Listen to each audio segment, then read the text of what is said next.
The world has a strange way of bringing strangers together at the exact moment one heart is breaking and another is trying its best to survive.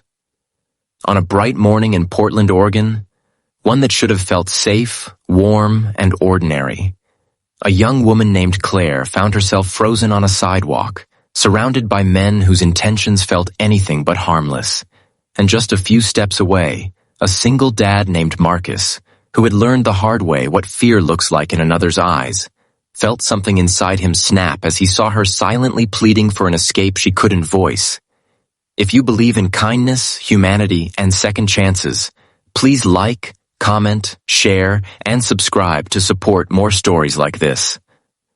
Marcus had been walking his 8-year-old son Noah to school, their usual morning routine, filled with chatter about math quizzes and baseball practice. But this morning, Marcus noticed Claire before Noah did.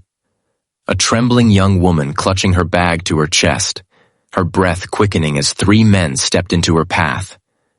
Their stance wasn't violent, but it was predatory. Leaning forward, smirking, blocking her from passing.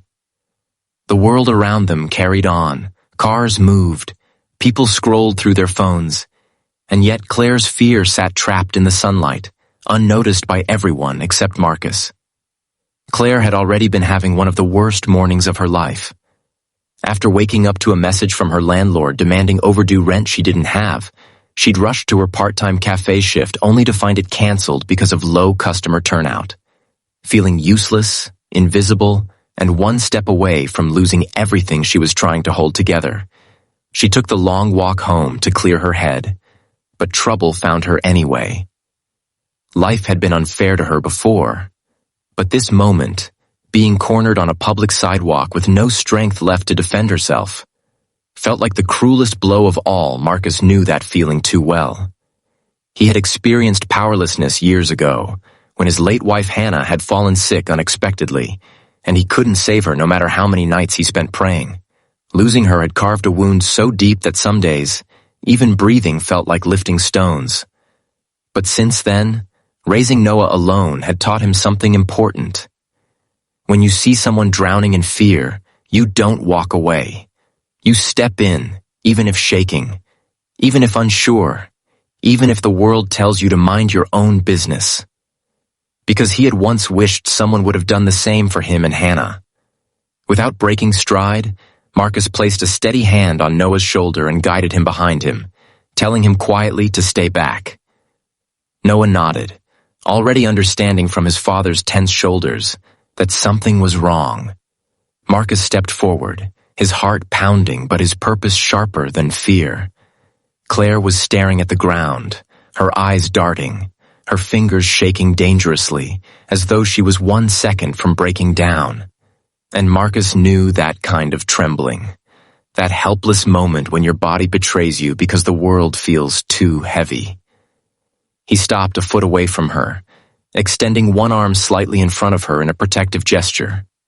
The men looked up, surprised but not intimidated yet. But Marcus wasn't bluffing. He stood tall, shoulders squared, voice steady but low as he demanded space. Not with threats, not with aggression, but with a conviction so sharp it sliced right through their smug arrogance.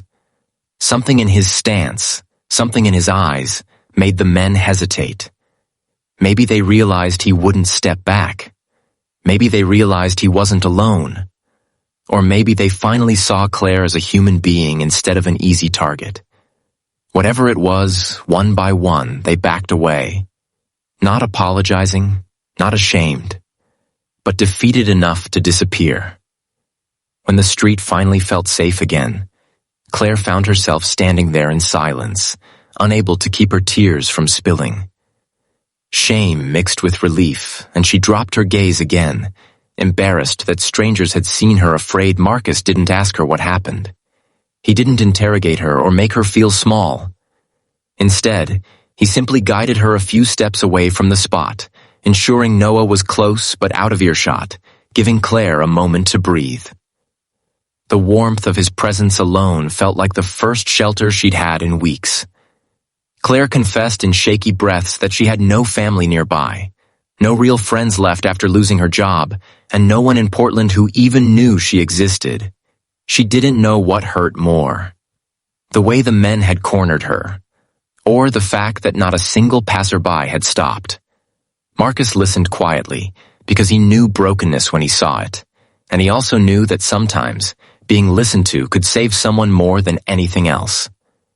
Noah gently approached then, offering Claire the tiny granola bar he usually saved for recess. Claire had never seen a child look so empathetic. It made her cover her face and sob. Soft, painful sobs that carried months of exhaustion. Marcus put a careful hand on her back, not too close, just close enough to remind her she wasn't alone. As they walked her to a nearby café to sit down and gather herself, Marcus realized something surprising. In Claire's shattered voice, he heard echoes of his own loneliness. In her tired eyes, he saw the same heaviness he carried around after Hannah died. It didn't make him pity her. It made him understand her. And because he understood, he couldn't walk away.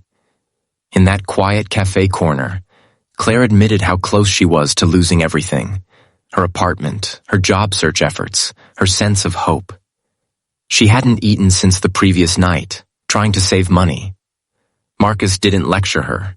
He didn't judge her. He simply ordered her food and told Noah to pick out something for her to drink. It wasn't charity. It was humanity. As Claire ate, she confessed something even deeper: that she used to believe in kindness, in good people, in small miracles. But life had stripped those beliefs from her piece by painful piece.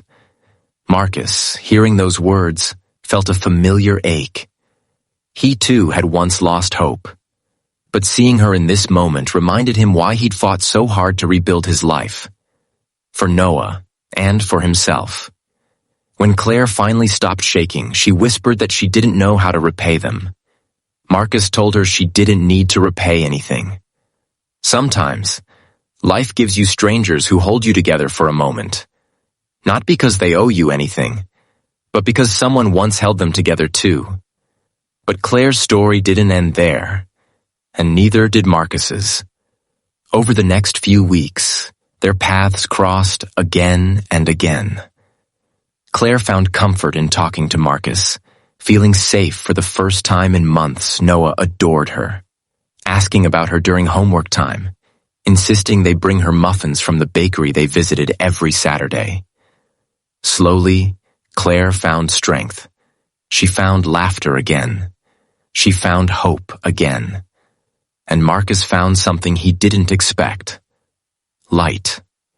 After years of raising Noah alone, dragging himself through grief, and believing that love had abandoned him, he began to feel something shift. Claire didn't replace Hannah, nor was she meant to, but she brought warmth back into his life. She brought presence, connection, possibility. One evening, after a long talk in the park, Claire confessed quietly that his kindness had changed her, that he had reminded her people still cared, that he had shown her the kind of love the world forgot to teach. Marcus didn't respond with words. He simply held her gaze, letting his heart speak in the silence between them. Their story became one of healing. Two people wounded by life finding comfort in each other. Claire grew stronger, more confident. Marcus became happier, more open. And Noah, with innocent clarity, saw what they both feared to voice: that they were becoming a family long before they realized it. If this story touched your heart even a little, please like, comment, and share to support more emotional stories. Before the ending, tell viewers to comment.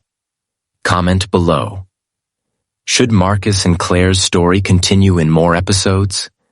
In time, Claire found stability, a new job, and a renewed sense of worth. Marcus found courage to love again. And on one quiet evening, with Noah laughing beside them, Marcus gently took Claire's hand, not to rescue her this time, but to walk forward together into a life they both finally felt they deserved. And somewhere deep inside, Claire knew. She wasn't blocked anymore. She was finally free.